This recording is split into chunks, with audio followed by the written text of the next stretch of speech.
여러분 안녕하십니까? 오늘도 아침 예배에 찾아오신 성도님들을 진심으로 환영합니다.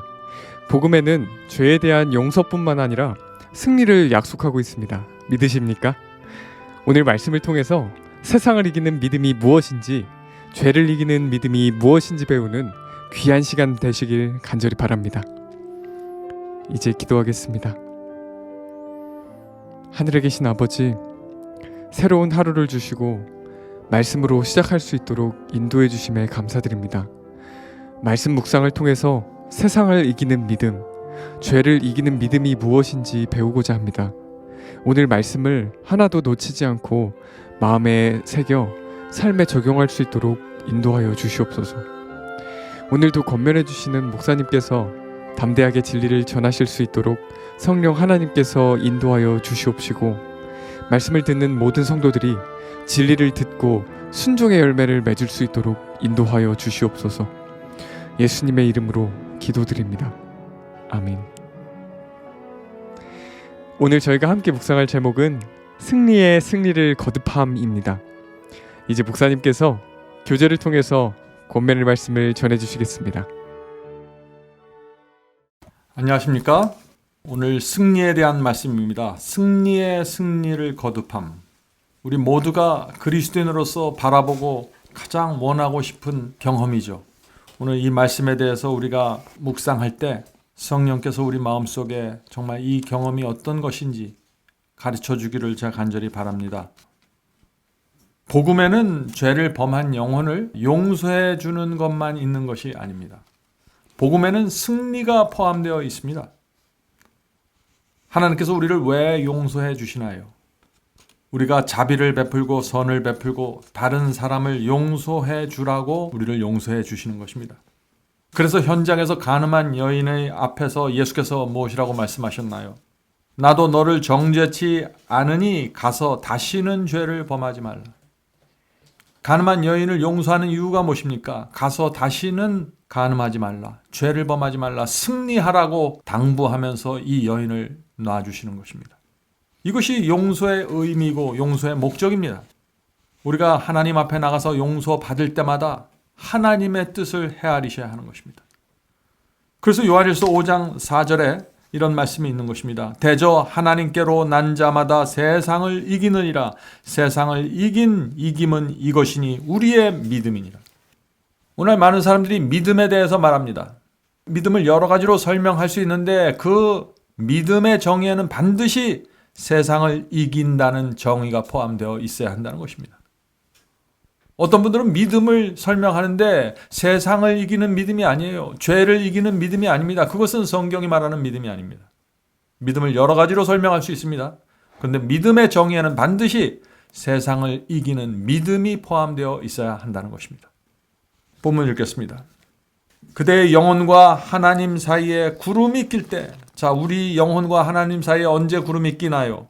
우울한 감정, 침울한 감정, 생활의 염려 때문에 마음에 어두운 구름이 낄 수 있죠. 어두운 구름이 낄 때, 그대 주변에 있는 모든 것이 어둡고 암담해 보일 때, 우리 주변 상황이 아주 부정적이고 참 불가능한 것처럼 보여서 우리 애가 낙담될 수밖에 없는 그런 암담한 상황이 있을 때, 그런 얘기죠. 원수가 영혼에게서 하나님과 진리에 대한 충정을 앗아가려고 준비할 때, 자, 계속해서 우리의 영혼이 아주 시험에 둘 수 있는 상황을 지금 설명하는 것입니다. 사탄이 내 마음을 유혹해서 하나님과 진리에 대한 충성을 흔들려고 합니다. 언제 이런 일이 생긴가요? 다른 사람들은 잘 사는 것 같은데 나는 잘 일이 안 풀리는 것 같습니다. 다른 자녀들은 잘 풀리는 것 같은데 내 자녀들은 잘 안 풀리는 것 같습니다. 다른 사람들은 복을 받는 것 같은데 나만 복 받지 못하는 것처럼 보입니다. 하나님의 사랑이, 하나님의 인도하심에 대한 의심이 듭니다. 그래서 그럴 때 나도 넓은 길을 가면서 저 사람들처럼 잘 살고 싶다라는 생각이 떠오를 수 있죠. 그때 우리는 하나님과 진리에 대한 충성이 흔들릴 수 있다는 것입니다. 그런 상황에 있을 때, 그리고 오류가 그럴듯하고, 오류라는 건 거짓 복음입니다. 거짓 교리가, 거짓 복음이 그럴듯하고 매력적으로 보일 때, 그때가 기도하며 하나님을 믿는 믿음을 행사할 때이다. 성도 여러분, 하나님을 믿는 믿음이 있어야 되는 것입니다. 우리는 내 상황을 믿는 것이 아니라 내 감정을 믿는 것이 아니라 내가 복을 받고 안 받고 그런 것에 중점을 두는 것이 아니라 하나님을 믿는 것입니다.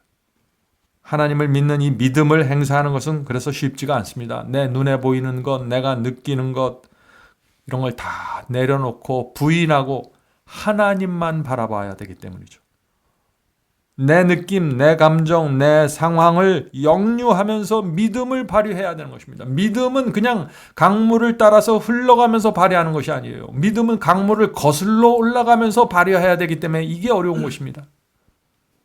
내 주변 물고기들은 먹을 것을 따라서 전부 하류로 내려가고 있는데 나만 강물을 역류하고 충돌하면서 하나님의 뜻을 쫓아가는 것처럼 느껴집니다.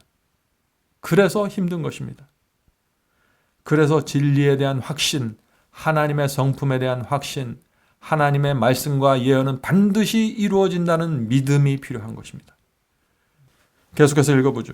믿음을 간직함으로 영혼은 자신을 초월할 수 있으며 원수가 불멸의 면류관을 얻기 위하여 애쓰는 모든 영혼의 길 위에 들여놓은 흉악한 그림자를 꿰뚫을 수 있다.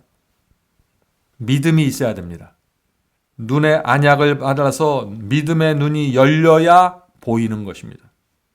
사탄의 미혹과 공격이 지금 나에게 어떻게 이루어지고 있는지, 저 사람을 통해서 나를 지금 어떻게 미혹하고 있는지, 이 설교를 통해서 어떻게 나를 유혹하고 있는지 눈이 열려야 보이는 것입니다.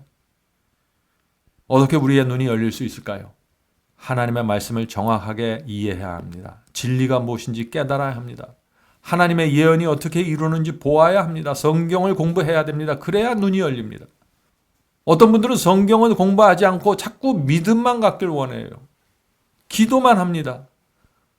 그런 사람들은 눈이 환하게 열리는 통찰력을 가질 수가 없죠.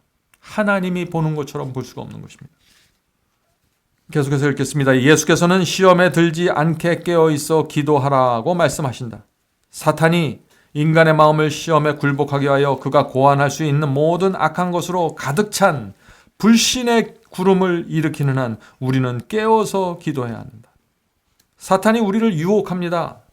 돈, 재물, 쾌락, 안일함, 생활의 염려로 유혹하고 우리를 무너뜨리려고 하죠. 그렇게 우리를 미혹하는 최종적인 목적이 무엇이에요? 최종적인 목적?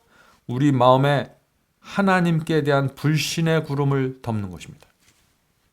하나님의 말씀, 하나님의 인도하심, 하나님의 사랑을 믿지 않게 하기 위해서 우리 마음에 먹구름을 집어넣는 것입니다.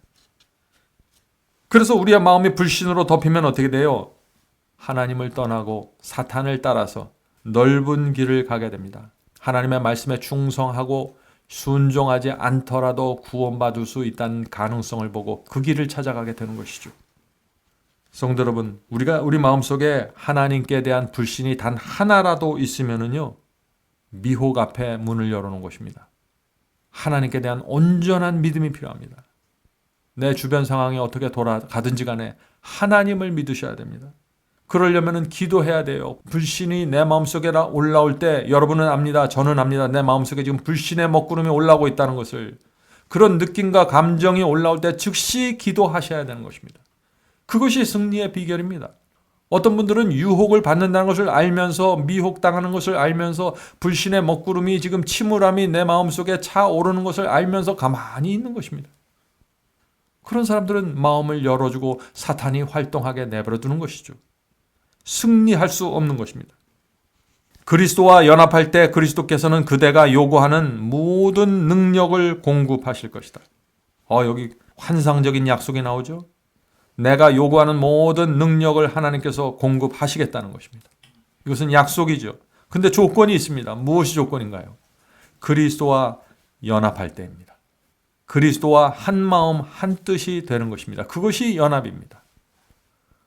내가 하나님의 말씀과 한 마음이 되어 있지 않은데, 하나님의 뜻과 한 마음이 되지 않은데 어떻게 하늘의 거룩한 능력을 줄 수 있겠어요? 그런 사람들은 능력을 받으면 크게 미혹당해서 사탄의 앞잡이가 되는 것입니다.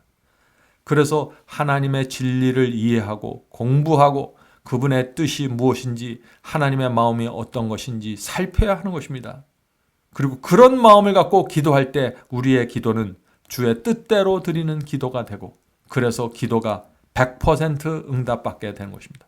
주님의 뜻대로 드리는 기도는 100% 응답받습니까? 왜 그럴까요? 하나님의 뜻이기 때문에 그렇습니다. 하나님은 우리에게 주시길 원하는 분이죠. 그러나 하나님께서 응답하는 시기와 방법은 하나님께 맡기셔야 됩니다. 왜냐하면 하나님께서 우리를 가장 잘 아시고 상황을 가장 잘 판단하시기 때문에 그분의 지혜와 판단대로 응답해 달라고 간구해야 되는 것입니다. 그분 안에 거함으로 그대는 씩씩하게 싸울 수 있을 것이다. 어린아이처럼 주 예수님을 믿고 신뢰하면 할수록 그대의 믿음의 능력은 더욱 커질 것이다. 사탄과 씩씩하게 싸우고 유혹과 씩씩하게 싸우는 비결이 어디 있어요? 어린아이처럼 주 예수님을 믿고 신뢰하는 것입니다. 믿음의 능력이 올라가려면 어린아이처럼 주님을 믿고 신뢰해야 된다는 것입니다. 어린아이처럼. 자, 어린아이처럼 믿는다는 것이 무엇인가요? 어린아이는 배가 고파도 걱정하지 않습니다. 또 앞에 높은 벽이 있어도 걱정하지 않아요. 그죠? 엄마를 보면서 울면 되는 것이에요. 그럼 엄마가 다 해결해 주니까. 어린아이는 어떤 고난과 시련이 와도 무조건 엄마만 찾습니다. 왜요? 자기가 뭘 하려고 그러는 대신에 엄마만 찾아요. 왜? 엄마가 오면 다 해결된다는 걸 아는 것입니다. 우리도 고난과 시련이 올 때 우리 하늘 아버지를 찾으면 되는 것입니다. 그분께서 나를 아시고 내 상황을 아시고 모든 것을 컨트롤하신다는 것을 믿어야 되는 것입니다. 이것이 어린아이와 같이 주님을 따라가는 모습이죠. 그대는 믿음으로 선다. 그대는 믿음을 행사해야만 자아를 정복할 수 있다. 자, 여기 또 중요한 말씀이 나오죠. 믿음으로 살고 믿음으로 승리하는 것입니다. 믿음으로 유혹을 물리치고 믿음으로 이 상한 자존심을 주님께 맡기는 것입니다. 불안하고 두려워도 믿음으로 주님의 사랑과 인도하심을 바라보는 것입니다. 이것이 믿음으로 산다는 말의 의미입니다. 자, 계속해서 읽죠. 자아는 언제나 사탄이 미혹하여 정복하기를 갈망하는 자들을 만나서 조종하는 기반이 된다. 그러나 만일 그리스도의 의가 그대 안에 드러난다면 그대는 강해질 것이다. 자, 여기 이 말씀의 의미가 무엇입니까? 우리의 자아가 문제입니다. 자아를 통해서 사탄이 우리를 미혹하고 공격한다는 것입니다. 자, 그럼 자아가 무엇인가요? 자아란 나를 높이는 정신입니다. 나는 손해보면 안 되는 정신입니다. 나는 어느 정도 항상 대접받고 인정받아야 한다는 정신입니다. 그래서 내가 어떤 상황에서 그 정도까지 내가 원하는 그 수준까지 인정받지 못하고 높임받지 못하면 쉽게 자존심이 상해버리는 것입니다. 그래서 쉽게 복수하는 정신을 품게 되는 것이죠. 원망하는 정신. 그래서 은근히 내 자존심을 상하게 만든 그 사람을 뒤에 가서 흉을 보고 복수하는 것입니다. 성도 여러분, 사탄이 우리를 무너뜨릴 때 바로 이런 자아를 기반으로 해서 우리 마음에 들어온다는 것입니다. 그래서 자아가 죽여야만 사탄이 우리 마음속에 들어올 수 있는 기반을 잃어버리게 되는 것입니다. 발판을 잃어버리는 것입니다. 자아를 기반으로 우리의 감정, 생각, 판단을 사탄이 조정합니다. 내가 생각하고 내가 느끼는 것 같고 내가 판단하는 것 같죠? 아니요. 사탄이 우리의 그 쓴뿌리가 있는 손상된 자아를 발판으로 들어와서 우리의 감정과 생각과 판단을 조절하는 것입니다. 조심해야 되는 것입니다. 그래서 나는 옳다고 생각하는데 결국 미혹에 걸려서 사탄에게 끌려다니는 상황으로 빠지게 되는 것입니다. 성도 여러분, 그래서 이 자아가 십자가에 못 박아야 된다고 말하는 것입니다. 자아는 하나님 안에 숨겨져야 합니다. 하나님 안에 숨겨진 자아는 사탄이 건들지 못하죠. 하나님 안에 숨겨진 자아가 어떤 자아인가요? 그것은 겸손한 자아입니다. 성도 여러분, 이 겸손한 자아를 위해서 기도하십시오. 이것이 죄를 승리하는 중요한 비결입니다. 내가 이 세상에 살면서 내 주변 사람들에게 내가 이 정도는 대접을 받아야지 그런 것까지 다 내려놓으셔야 합니다. 왜냐하면 우리 주변에 있는 사람들도 시험을 받기 때문에 그렇습니다. 자아와 자존심이 시퍼렇게 살아있는 한 승리는 그래서 불가능한 것입니다. 자, 그래서 어떻게 우리가 자아를 못 박을 수 있는가? 그 문제 중요하죠? 그 문제 살펴보겠습니다. 그대 너머로 십자가에 못 박히신 구주를 바라보라. 십자가에 못 박히신 그리스도를 바라보십시오. 언제요? 내 자아가 손상받을 때. 자존심에 상처가 생겼을 때 그리스도께 달려가 그분을 바라봐야 된다는 것입니다. 그대의 옹호자로서 그대를 위하여 중보하시고 계시며 부활하며 승천하신 주님을 바라봄으로 그리스도의 능력과 효력을 붙잡음으로 그대는 승리할 수 있다. 성도 여러분, 그리스도의 생애를 보아야 합니다. 그분이 이 땅에서 성육신하신 그분께서 어떻게 살으셨는지 봐야 된다는 것입니다. 털 깎이는 양처럼 악인들의 손에 맡겨져서 끌려가는 그 하나님의 아들을 바라보아야 한다는 것입니다.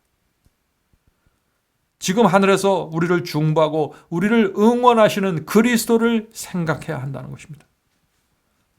내가 누구의 성품을 드러내는지, 내가 누구의 편에 서는지 지켜보고 있는 하늘의 천사들을 생각해야 한다는 것입니다.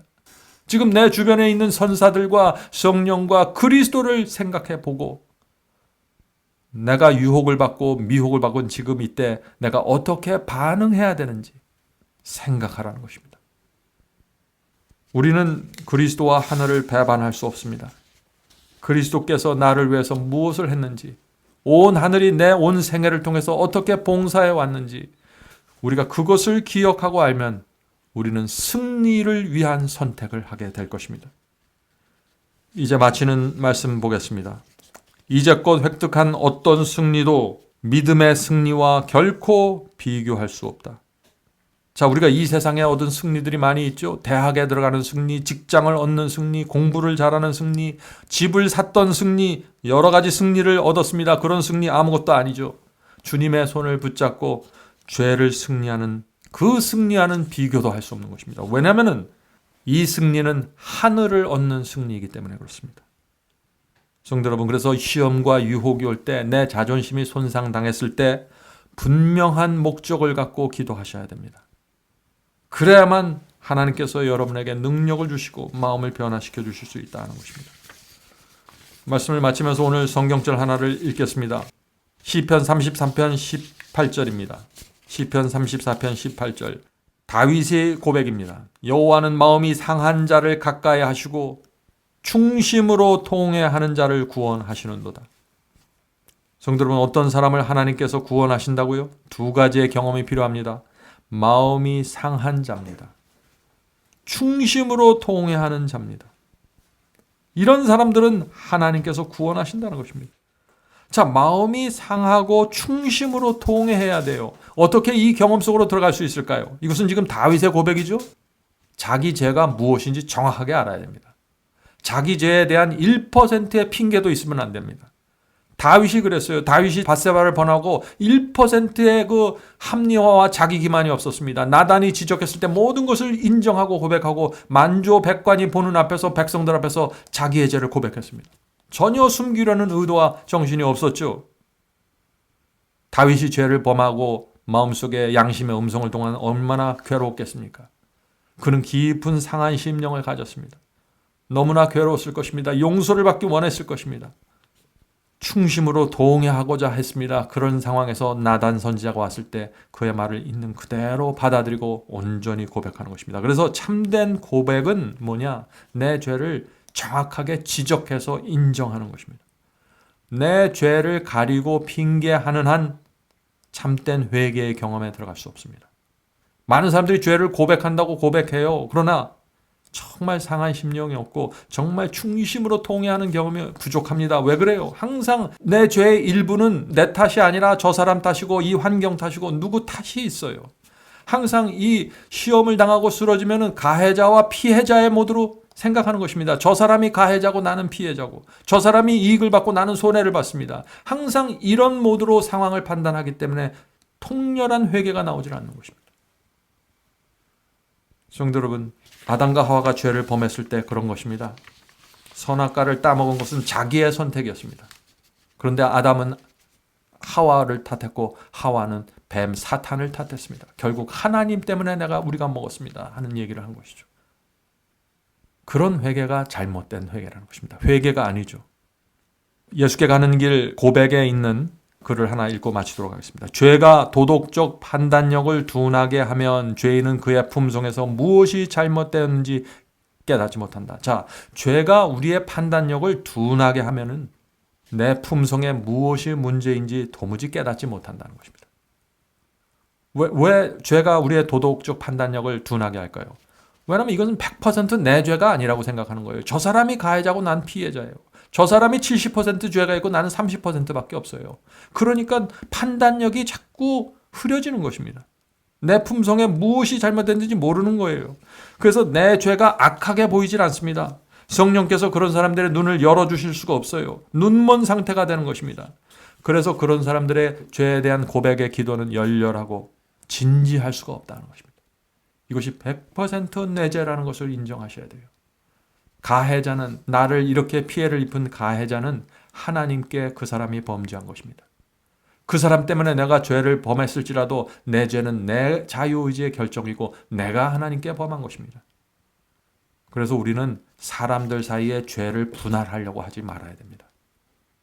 내 죄는 온전히 내 죄입니다.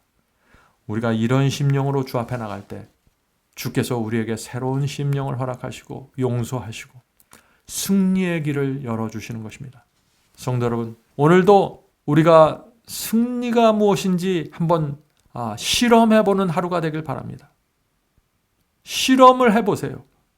어떻게 유혹이 올 때 내가 어떻게 할 때 무너지고 어떻게 할 때 승리하는지 시험해 보시기 바랍니다. 하나님께서 여러분과 함께 하셔서 성경이 진리라는 사실을 여러분 속에서 입증해 주실 것입니다. 자, 기도하겠습니다. 하늘에 계신 아버지, 하나님의 말씀을 믿되 온전한 마음으로 믿을 수 있도록 도와주시옵소서. 하나님이 누군지 알게 도와주시옵소서. 말씀으로 이 세상과 우주를 창조하신 하나님 앞에 저희가 굴복할 수 있도록 도와주시옵소서. 피조물의 왕, 우주의 왕 앞에서 나의 이 걸레 같은 자아를 이제는 내려놓게 하여 주시고 더 이상 상처받은 영혼으로 살지 않도록 도와주시옵소서. 하늘에 계신 아버지, 더 이상 이 죄와 유혹을 가해자와 피해자의 모드로 받아들이지 않게 도와주시옵소서. 우리의 마음을 지켜주시옵소서. 하늘에 계신 아버지, 저희 모두 각자가 주 앞에 나가 기도하고 성령을 받고 용서를 받고 승리할 수 있도록 인도해 주시옵소서. 오늘 이 시간에 함께 기도드리는 영혼들 중에 몸이 아픈 영혼들이 있습니다.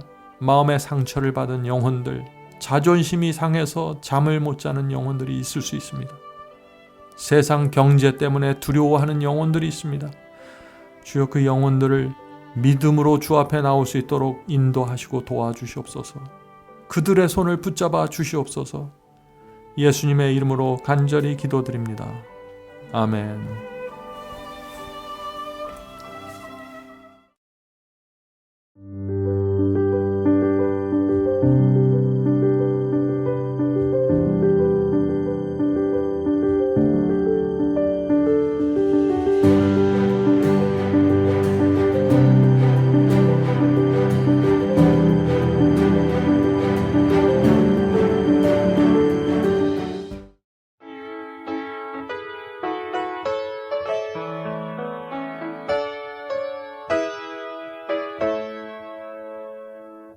나팔을 들어서 크게 불러 주 예수 다시 오네. 나그네 기꺼이 노래하라. 주 예수 다시 오네. 다시 오네. 다시 오네.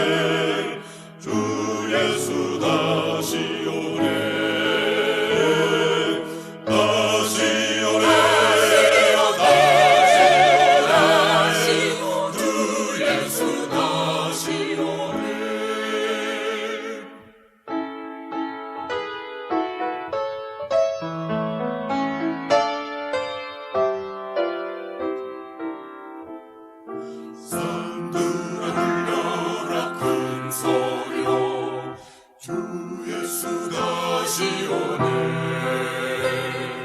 죽임을 당하신 참 어린 양 주 예수 다시 오네. 다시 오네. 다시 오네. 주 예수 다시 오네.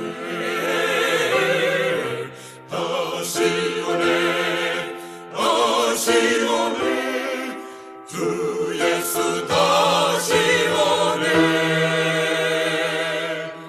백성이 분노해 싸움 싸우니 주 예수 다시 오네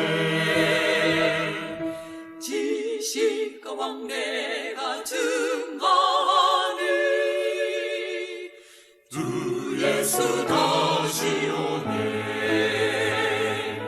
다시 오네 다시 오네 주 예수 다시 오네